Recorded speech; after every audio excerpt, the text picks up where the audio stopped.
Before you even depart for an MF Aerodrome, prepare for your arrival by reviewing all the information you can find on your intended destination. Your current CFS will have published up-to-date specifics regarding the mandatory frequency in use, its hours of operation, how far out, and how high above the aerodrome elevation that the MF area extends.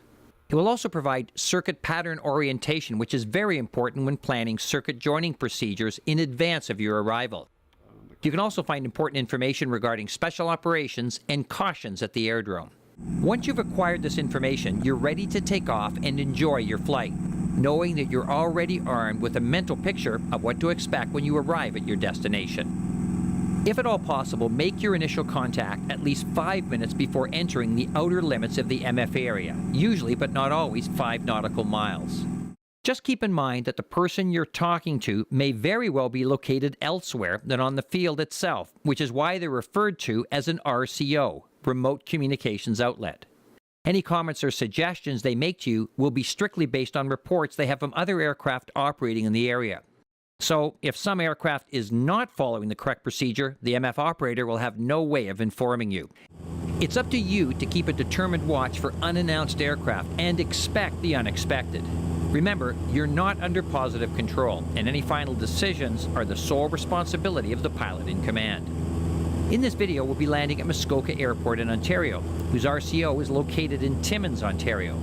Muskoka Airport uses an automated weather observation system, or AWOS. So before entering the Muskoka zone, you would tune into the AWOS frequency indicated in the CFS and get the information for the Muskoka area. Your initial transmission to any air traffic facility must contain the type of aircraft, plus the last 4 letters of your registration. If you're transmitting to an RCO, include the airport that you're destined to and your intentions. Remember that an RCO is a facility remotely established from an FSS or FIC, Flight Information Center, and their goal is to provide communication between the aircraft and the FSS or FIC. There's only one correct procedure to be used when establishing communications with an RCO.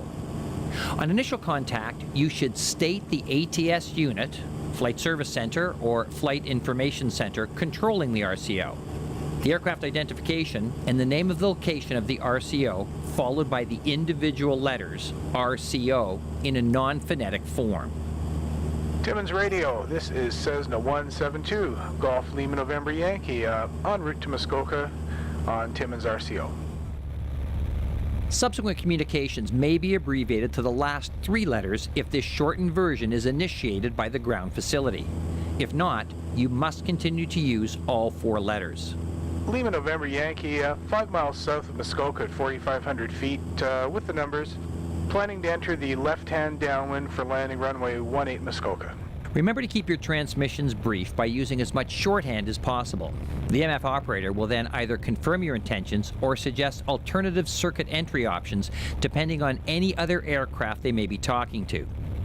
You might be asked to consider one of several different options available to your circuit entry at an MF Aerodrome, including a straight in on the downwind leg, a 45-degree entry to downwind, overhead the field at 1,000 feet above ground level, joining mid-downwind, straight in on the base leg, or if the situation allows, straight in on final.